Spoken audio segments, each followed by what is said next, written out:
Hello and welcome to my complete draft guide for the Lost Caverns of Ixalan. In this video, I'll be going over the 10 multicolor archetypes and the secret 11th archetype. I'll show you the best commons and rares in each color, discuss tips and combat tricks, we'll examine our mana fixing options and much more. Before we get started, if you're having trouble discerning the rarity of cards based on the set symbol, you can always check the bottom left corner of each card to figure it out. C stands for common, U for uncommon, and so on. Here's an overview of the multicolor archetypes, roughly sorted by their speed, and we'll start with blue-white on the slower end of the spectrum, and blue-white cares about artifacts and features the new craft mechanic. Craft appears on artifact cards, and in most cases we will be crafting with another artifact, although there are a few exceptions. Taking a look at the mural, it enters making a 4/4 token for 5 mana, and then we can pay 7 mana to craft with artifact as a sorcery, and then exile the mural alongside another artifact we control, or an artifact card in our graveyard, and then it will enter the battlefield transformed, making more 4/4 tokens for us. So these are all great if the game goes long.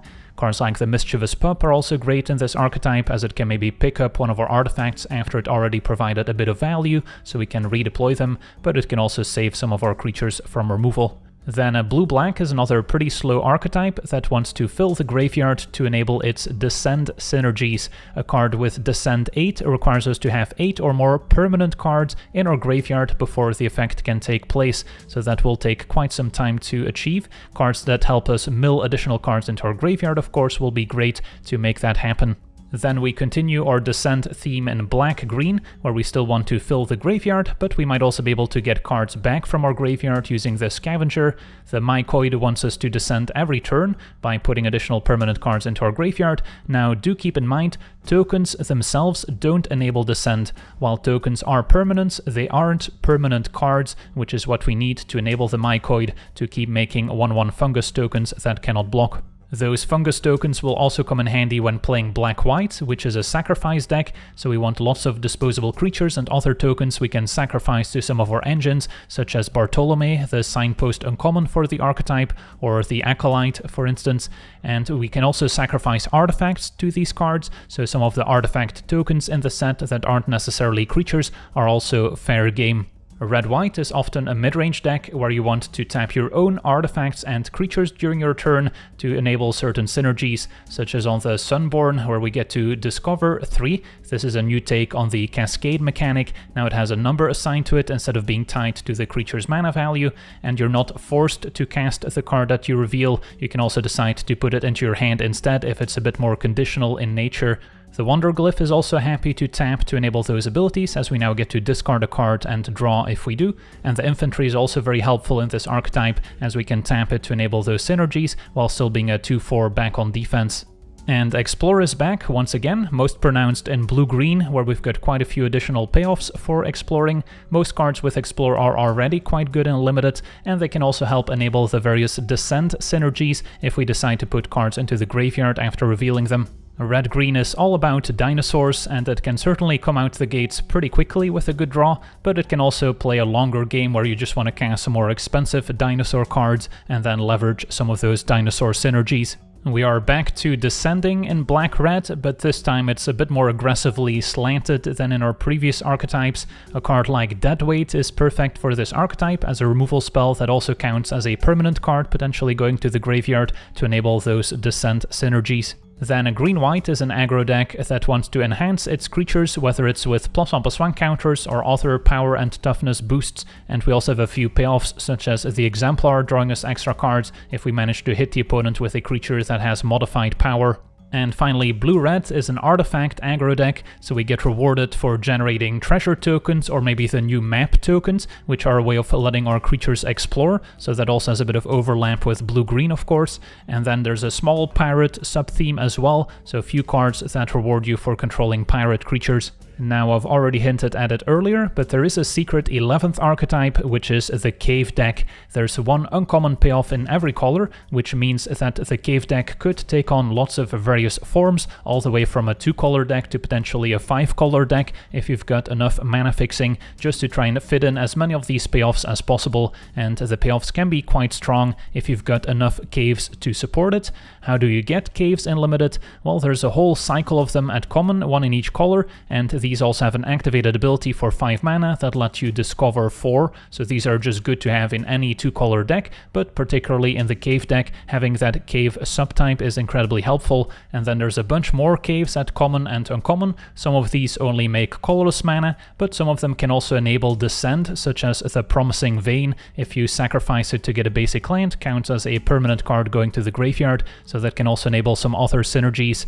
And then there's also a few artifacts and enchantments that once transformed also turn into Cave cards, so those can also potentially increase your Cave count to enable some of those other synergies. Now let's move on to the best commons in every color, and in white I have Tinker's Toad at number 1, fits into pretty much every limited archetype. In blue-white we can sacrifice the Toad to gain 3 and then exile it from our graveyard to craft with artifacts. In black-white we've got 3 things we can now sacrifice. In red-white we have 3 things we can tap to enable some of our synergies, and in green-white we've got 2 creatures that help us go wide, so we can now enhance our team and get in for a lot of damage.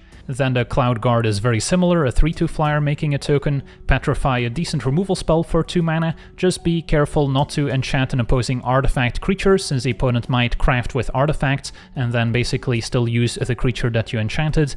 And finally the Glorifier of Suffering, especially at its best in a black-white sacrifice deck or maybe a green-white beatdown deck, where you want to start out with a strong curve, 1-drop, 2-drop, play Glorifier, and then it can provide a lot of extra power and toughness.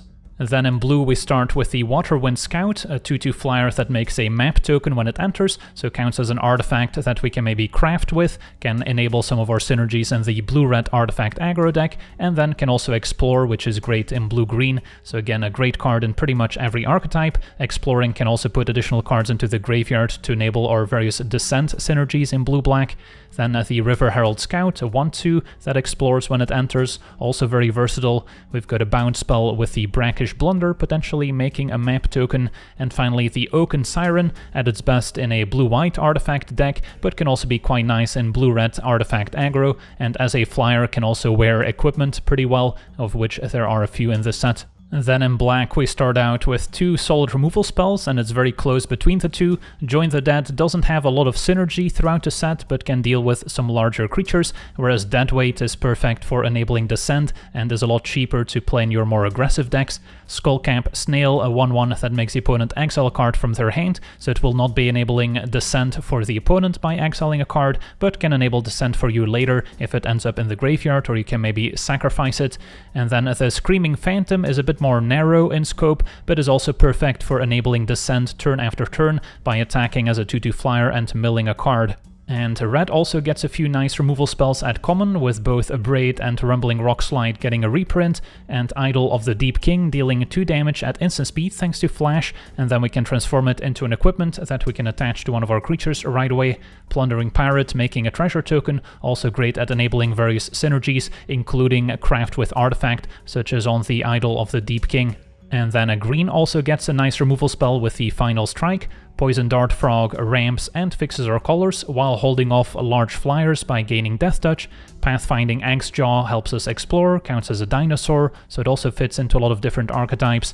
And then the Mineshaft Spider also has decent stats as a 3/4 with reach that mills 2 cards when it enters, so great at enabling a Descend.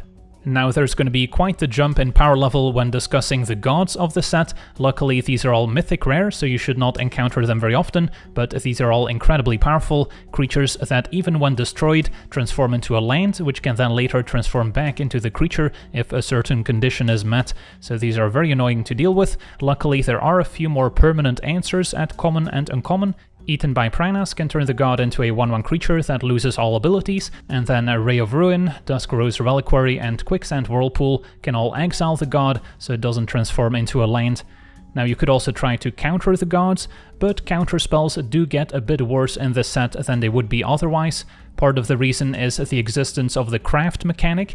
Players can quickly deploy the craft artifacts and then later transform them, and that's not something you can counter.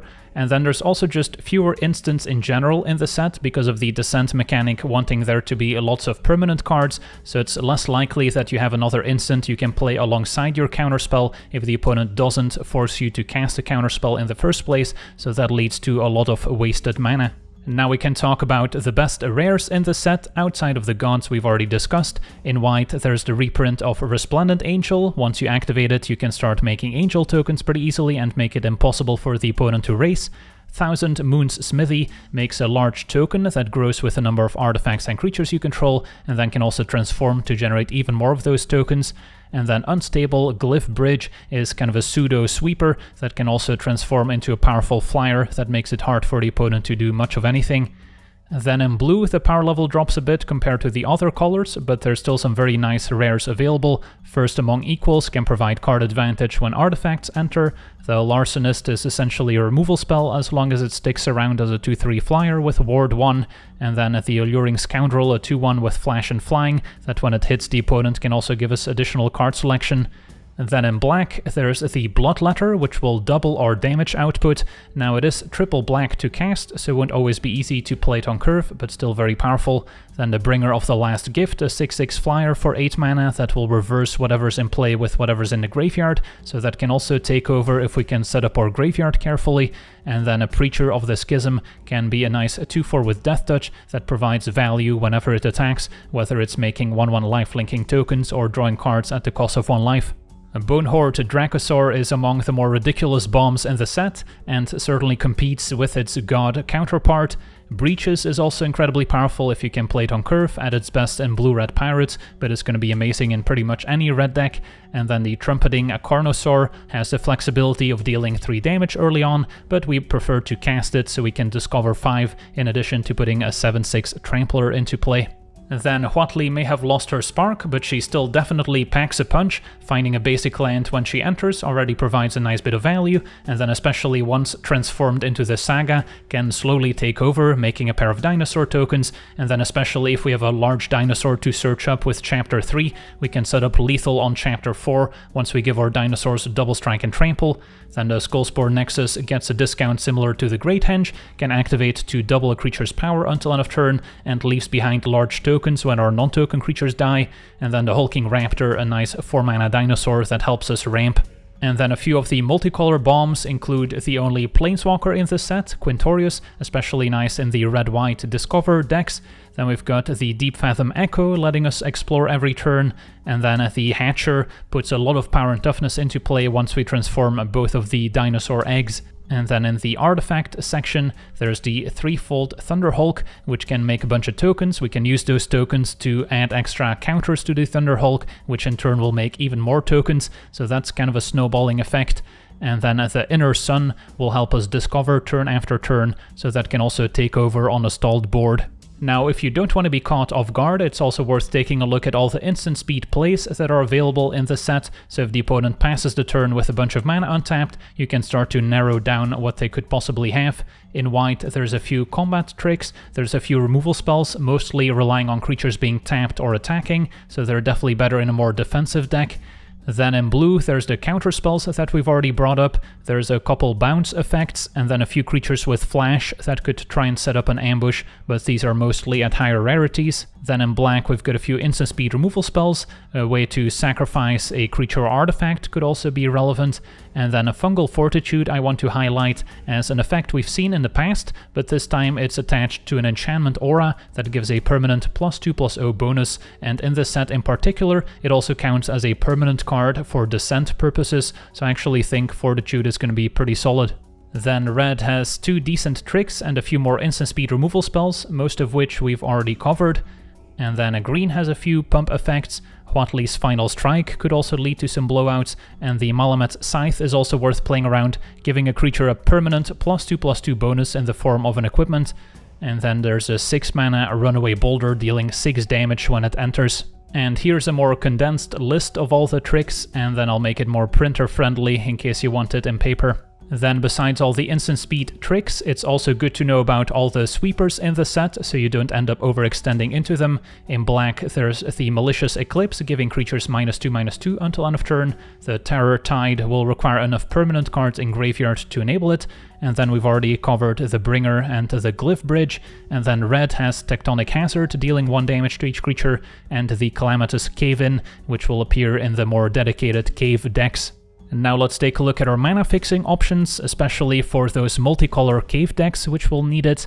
In green, there's the Lore Keeper, which only works with dinosaurs, whereas the Frog and Paleontologist can make a mana of any color for any purpose. And then a Cosmium Confluence especially can be a very nice payoff for the cave deck. So if you see this early, it could be a sign that you should try the archetype, as it can find 3 different caves or grow your caves into creatures, can also destroy enchantments. And then the Sunbird Standard makes a mana of any color, can also craft it into a creature. The Captivating Cave and Forgotten Monument alongside more caves can also fix their colors. And Compass Gnome and the Surveyor can go get a land, Gnome puts it on top, whereas Surveyor puts it straight into play, and can also get any of our caves, so that can also be good value. And then we can also fall back on treasures to fix our colors. Buried Treasure, maybe not the most exciting card, but the Minecart and Pickaxe can provide a steady supply of treasure tokens, especially good in the blue-red archetype. And then Plundering Pirate, also a great 3-drop that can fix our colors. And then we also can't forget about the basic land cyclers. There's 1 in each color, and they cycle for 2 mana to get the respective basic land. This also helps enable Descent at instant speed, which can be very relevant, and they're also just good flood insurance, since casting these as 6 or 7 mana creatures is also totally fine. Then a few nice card interactions at lower rarity include Defossilize alongside the aforementioned cycling creatures, as we can cycle them early and then at 5 mana Defossilize to bring them back into play and double Explore, especially nice if we can bring back one of the 7 mana dinosaurs with Defossilize. And then a Sunfire Torch plays well with Death Touch creatures, because it's the creature itself dealing damage when we sacrifice the torch, so if it's Death Touch damage, it can take out any creature the opponent controls, no matter how large it is. And then another interaction to keep in mind is Descend creatures, and then instants or other cycling cards that can put cards into the graveyard at instant speed to maybe grow those creatures, such as the Cave Worm getting 2 additional power, so always be on the lookout for open mana if the opponent attacks or tries to block with the Cave Worm. Now, if you're drafting a sacrifice deck or a craft deck, you might be on the lookout for some cheap enablers, and this section has you covered. Market Gnome is perfect in both sacrifice and craft decks, as it will replace itself. The Clayfired Bricks already got you a plains and 2 life, so we don't mind sacrificing it or exiling it. And the same is true for Tinker's Toad, especially if we can craft it out of the graveyard after gaining 3. And then in blue there's the Inverted Iceberg, which already drew us a card, so we don't have to craft for 6 mana, can always just sacrifice it to another effect. And then in black there's the Greedy Freebooter at 1 mana, letting us scry 1 and make a treasure when it dies. And then the Mephitic Draft can also draw a card at the cost of 1 life when it enters and when it's put into the graveyard, so we actively want to sacrifice it. And then the Skullcap Snail already made the opponent exile a card from their hand, so it's also a good creature to potentially sacrifice. And then of course always be on the lookout for various tokens that we can sacrifice to some of our effects, such as map tokens, treasure tokens, and the 1/1 gnome tokens. Now, if you've drafted the original Ixalan, you might have a preconceived notion that certain creature types are important, but when it comes to merfolk and vampires, that's no longer true in this set.